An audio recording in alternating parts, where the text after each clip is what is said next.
Hi guys, and welcome back. And today we get on with painting and weathering the Tiger tank. Now, firstly, I'll start with an apology for how long it's taken me to get this video up.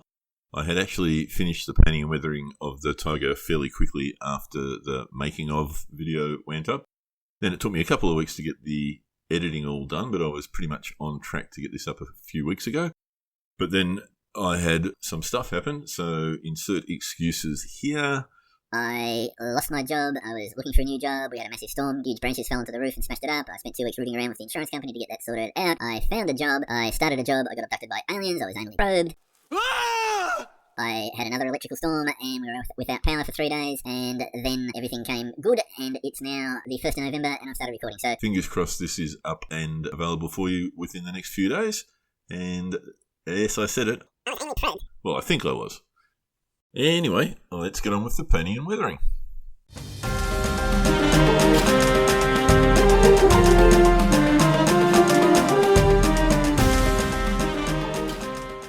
Oh yes, got to talk about this, and I've got to say thank you to 5,000 of you who have taken the trouble to subscribe. And look, just a massive side benefit to the whole part of the hobby.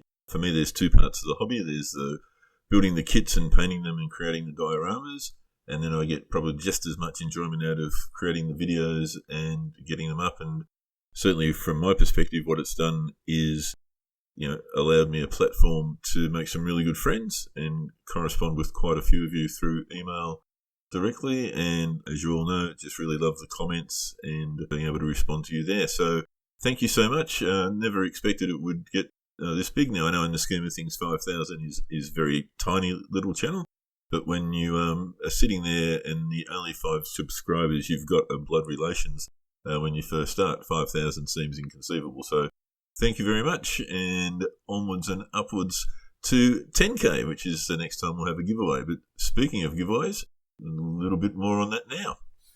So the giveaway was to guess what movie and what scene the Tiger tank was coming from, which scene I was depicting from the movie.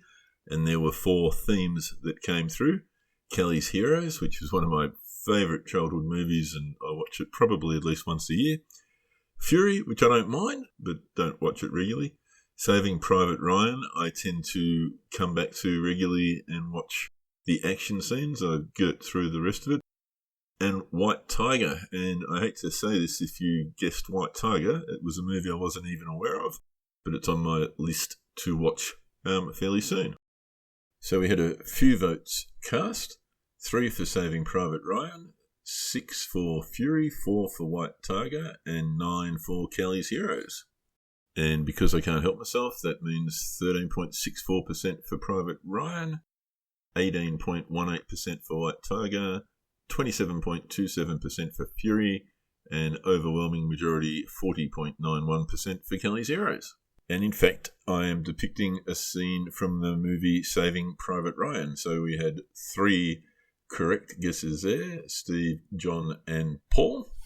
But the most accurate guess was from Steve Jones, who got the movie right and also called out the final scene, which is when the Tiger is coming across the bridge and Tom Hanks, Captain Miller, is shooting at it with his revolver. John also had a crack at the scene that it was going to depict, which he said was a street scene with the flat gun, but not this time, John, but can't rule it out in the future. And Paul just got the movie right but didn't have a crack at the scene. So I figured with 3 successful guesses, we might have a first, second and third prize. So since it's the 5,000 subscriber giveaway, I thought we may as well give away 5,000 Thai baht, which is equivalent to about $200 Australian. And that's so all 3 of the correct movie guesses will get a prize of some sort. So we're going to divvy that up with Steve winning $100 worth of model kits of his choice, John winning $60, and Paul $40. So guys, if you can just drop me a line, an email to hallidan63@gmail.com, and just tell me, maybe give me 3 kits that you'd like up to that prize value, the name of your local online hobby store, so I can order them for you and avoid massive overseas postage costs from Australia, and I'll get onto that as soon as you get back to me. Anyway, perhaps we should get on with the video. So off we go, and I thought just for something different I would paint all the tools first. And the thinking behind that was that the ultimate outcome of the painting and the weathering will be everything will just look pretty dusty and dirty and grimy. This tank's been right in the thick of a battle in the middle of a city environment, walls crashing down, dust everywhere, explosions, flames, the whole box and dice. So for no other reason than convenience, I thought just start with the tools and take it from there.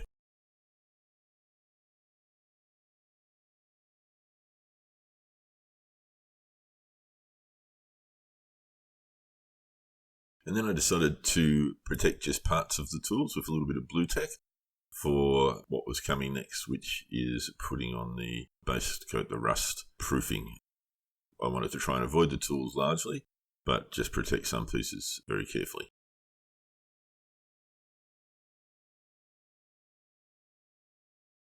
And then it was just a matter of spraying on the rust proofing, sort of being careful to avoid the tools, but not fanatical about it, and just giving it a nice old coat with the airbrush.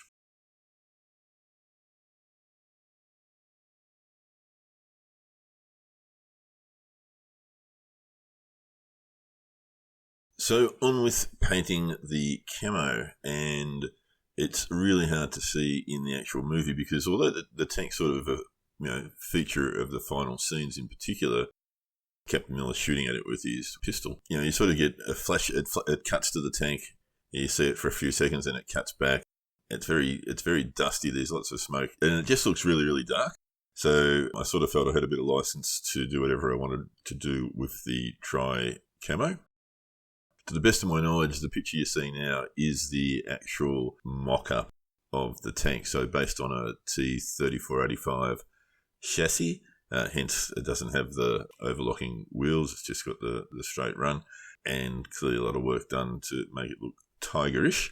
So this is what I use primarily for my colour scheme, and just used a little bit of license with the wheels since it was a different configuration. And there's bits in the movie where you just can't see certain angles of the tank, and so used a bit of poetic license there as well to make up what I thought would look okay. So I just did some planning in Paint Shop. I scanned the Tamiya instructions at the back to get the silhouette of the tank from all angles, and then tried to copy the actual pictures of the mock-up tank to get a painting plan. I've never done this before, but I thought it might be helpful, and I think it sort of was.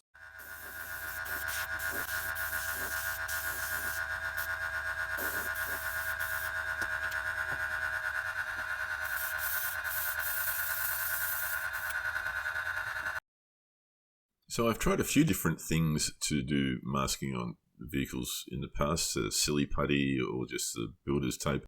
But I thought I'd try this stuff, which is the 3M micropore. So this is a medical grade tape, and it's basically to put on your skin to protect it from then, say, an elastic bandage that you might wrap around. So I used a lot of this stuff when I blew my knee out a few years ago, and the physio got me onto it. Put this tape on the skin first, and then put the adhesive bandage tape on, and it stops you from getting any rash and doesn't hurt when you take the tape off and rip all your hairs out. So I thought this was an experiment, but I thought, it would have the right degree of tackiness, so it'll stay on, but it won't peel paint when it comes off.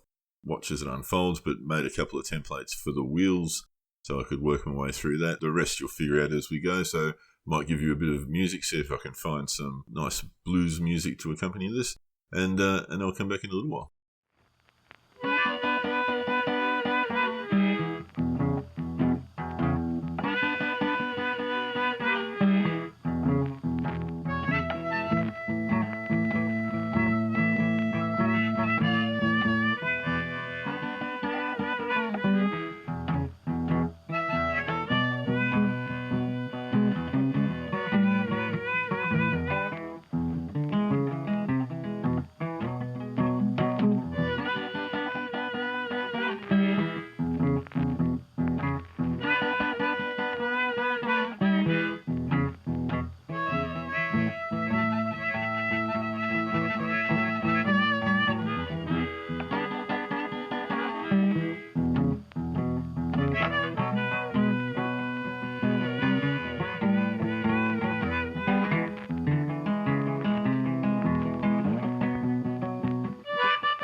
So once we had it all masked up, started off with the Hakata green, or actually I should say the Grun, and just got that on pretty diluted and pretty light coverage, so you don't want it seeping in underneath the masking, and just tried to keep that pretty even and not dwelling on any one spot for too long so there was no pooling of paint. And then one of the most satisfying parts of painting and masking is when you get to remove the mask.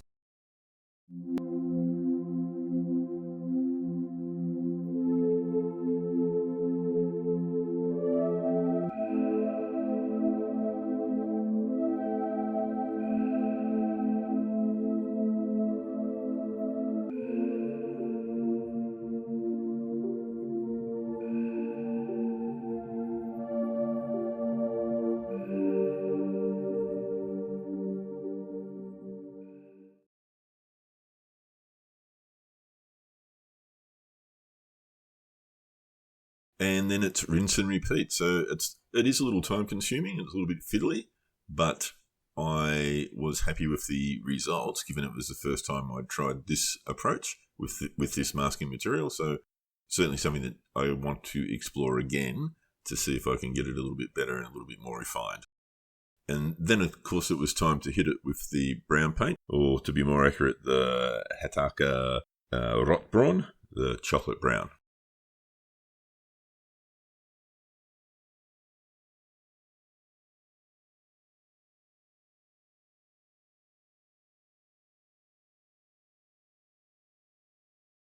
So that's how she finished up, and pretty happy with the overall result so far.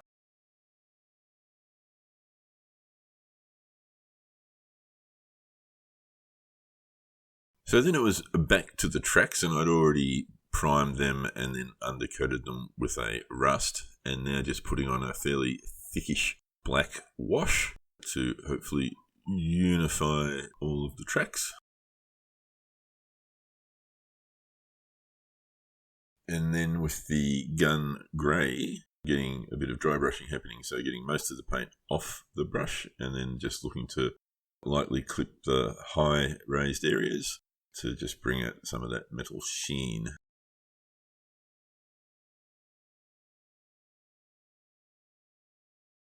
And then finally using one of the graphite sticks to just rub over the top, again catching all the high areas to give it a more metallic-y look, if that makes sense. So at this point we've sort of got the tracks to what I consider to be base coated and ready to go on to the vehicle, and then all the rest of it happens with the weathering towards the latter part. So using the Revell contactor cement, because it just gives you a lot more time to work and it doesn't evaporate off the plastic while you're positioning everything like sometimes the Tamiya Thin does. Just getting the tracks into position and then wanting a little bit of saggage. So slipping in some wedges, whatever works size-wise is best, and then just putting a little bit of weight on it as well so that the bottom of the wheels connect firmly with the top of the bottom of the tracks, if that also makes sense.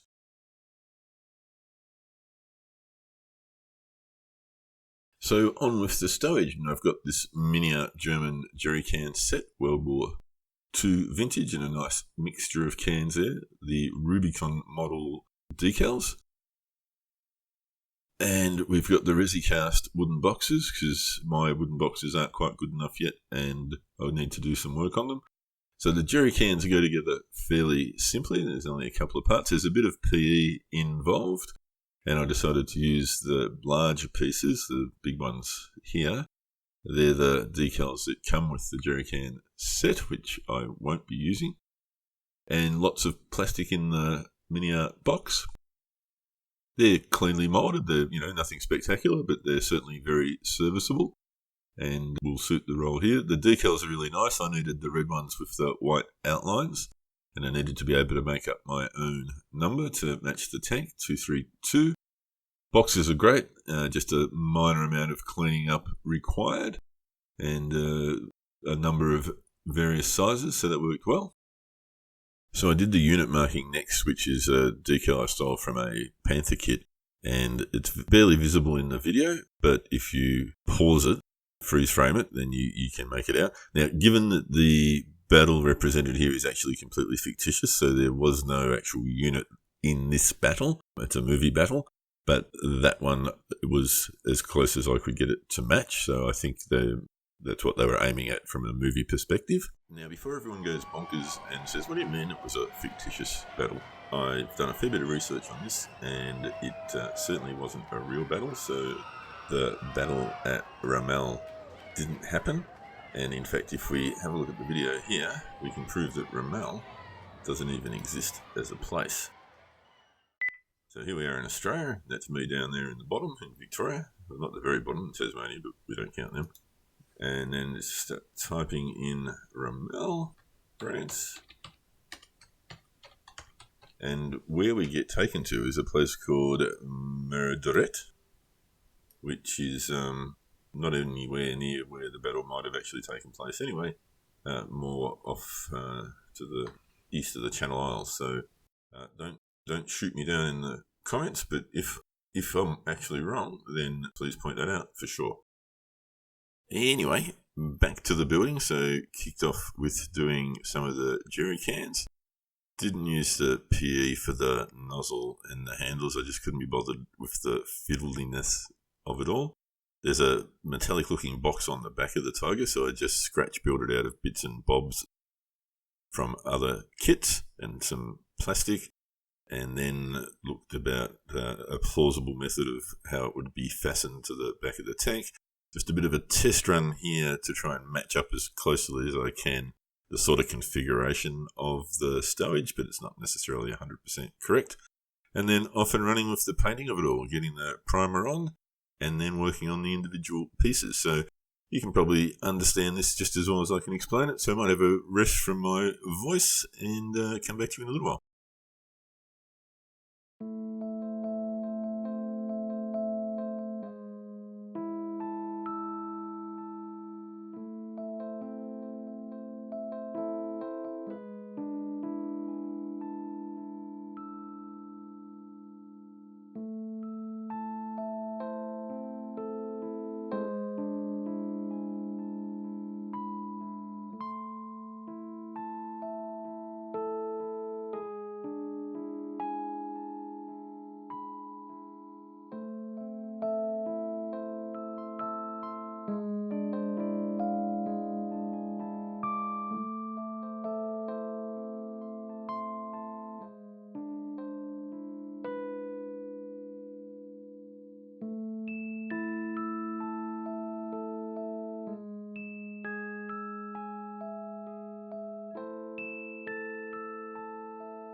So putting the decals on now, and that's just the standard process for me is the solver set combination of setting and softening solution, whacking them on and fiddling around with a combination of my 5 thumbs and 2 Gumby eyes, try and get them lined up.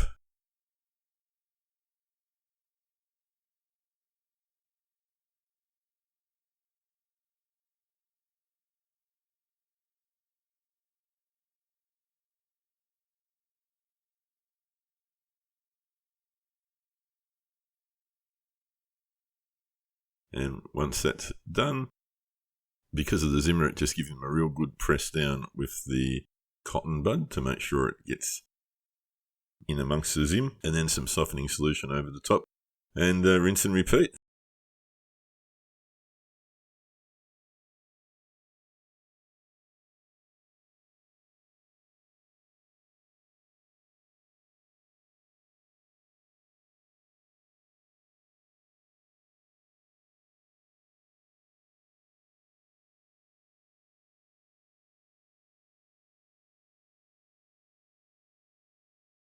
And in the home stretch now, so we're onto the weathering. And the first thing, although it doesn't necessarily show up here all that well, was it felt very bright. So I gave it a very diluted spray with German grey, just to take some of that brightness out of it, and that seemed to have a reasonably good effect. You'll note the ropes on the stowage, which actually serve no practical purpose in the real world. That wouldn't keep anything on, but I wanted to have some plausible means of having it there. So then a bit of a general wash, so German black brown, quite heavily diluted with water, and then with my soft brush just working it in pretty much everywhere. And then coming back here to do a little bit of rust application. As you can see, I've got a really manky old brush that just lets me put some really fine dots of rust all around. Sadly, I don't think you see it all that clearly now, and you certainly won't see much of it once the rest of the weathering's done, but at least I know it's there, and the bits that you can see, I think, look reasonably good. Then just using a sponge to put a little bit of random dirt all over the tank. So getting most of it off the sponge on the tissue there, and then just sort of lightly dabbing it. Looks like I'm terrified of it because it's really super hot, but I just want it to be a real light touch. And again, not looking for deep saturation of colour. Just want to get some spicks and specks on there. So at this point, we'll protect everything that's been done so far with some of the Vallejo matte acrylic varnish. And that just hopefully keeps everything intact when we start moving into the more detailed weathering next. Time to make some dirt, and in all honesty, I've yet to find anything that works better than actual dirt. So just sieving through some backyard dirt with a little bit of fine sand, and then putting in some pastels just to give some colour variation and depth. And this is, I love weathering because you can't do anything wrong. This is absolutely to personal taste and whatever the image is in your mind. Mix in a little bit of water with all that. And then a good old slug of the white glue.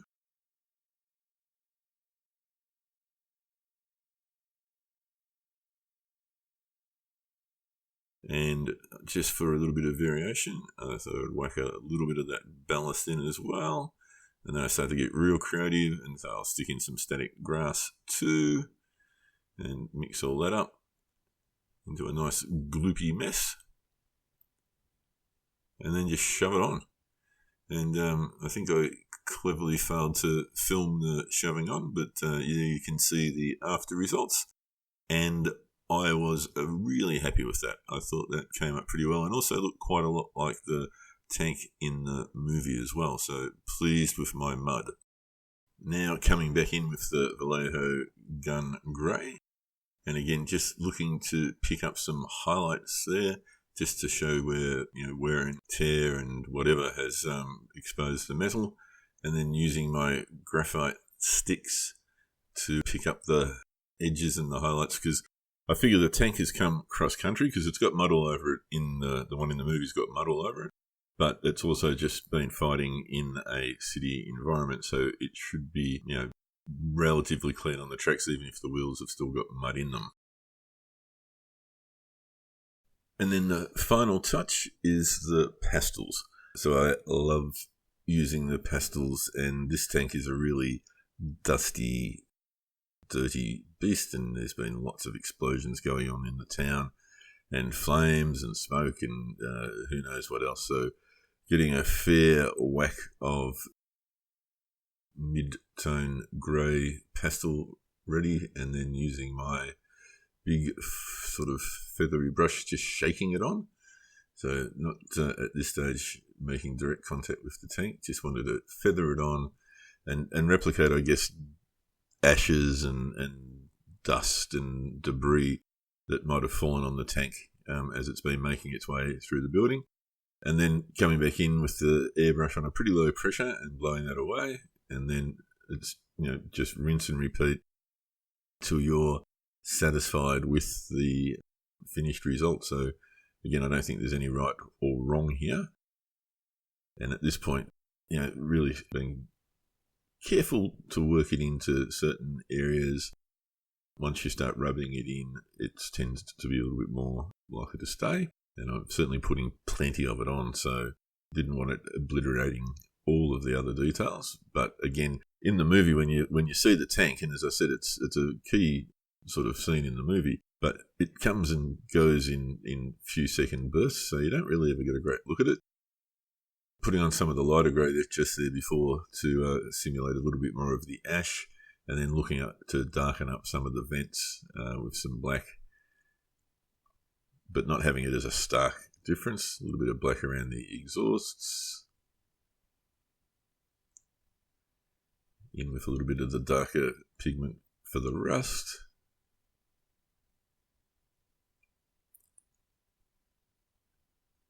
A little bit of pigment into the wheels. Again, this is just for taste to lighten it up a little bit here. I felt it was all a little bit too dark and too muddy. And then finally, at a very low pressure, gently spraying on some matte clear varnish. You will lose a little bit of the pigment, which is why I was fairly heavy-handed with it in the application.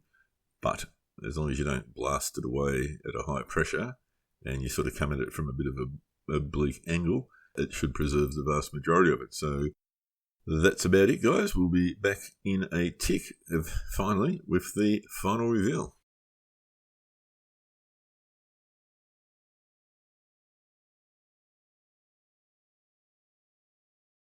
So that's it. Couple of revolutions on the magic spinning wheel. I had a ball painting and weathering this tank and doing all the stowage and making a few little bits and pieces to make them look a bit plausible for being stuck on.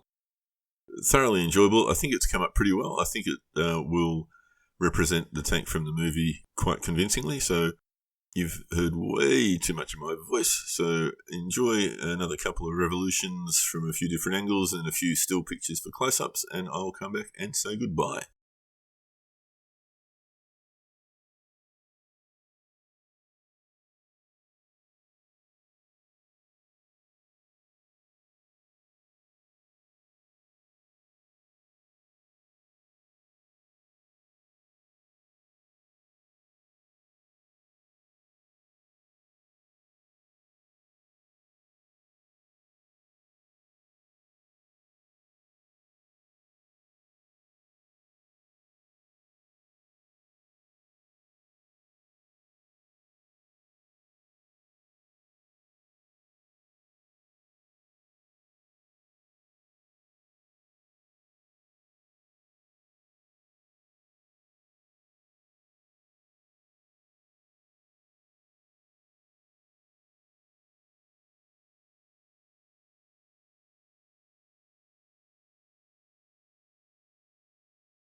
So that's it, guys. Thanks so much for watching. I hope you enjoyed it and maybe even picked up a couple of little hints or tips along the way. The next up at bat will be a return to the Rocks Drift Dio, and I am just about to plunge into building the Dio base and the sandbag walls and getting all that done. So that's the next video, and probably the video after that will be the final reveal of the Rocks Drift diorama. So just got to make the hundreds of sandbags that I'll need for that. As always, thanks so much for watching and taking the time to do that. Really look forward to your comments, and hopefully the next video won't take so long to get out as this one did. Take care all. Bye.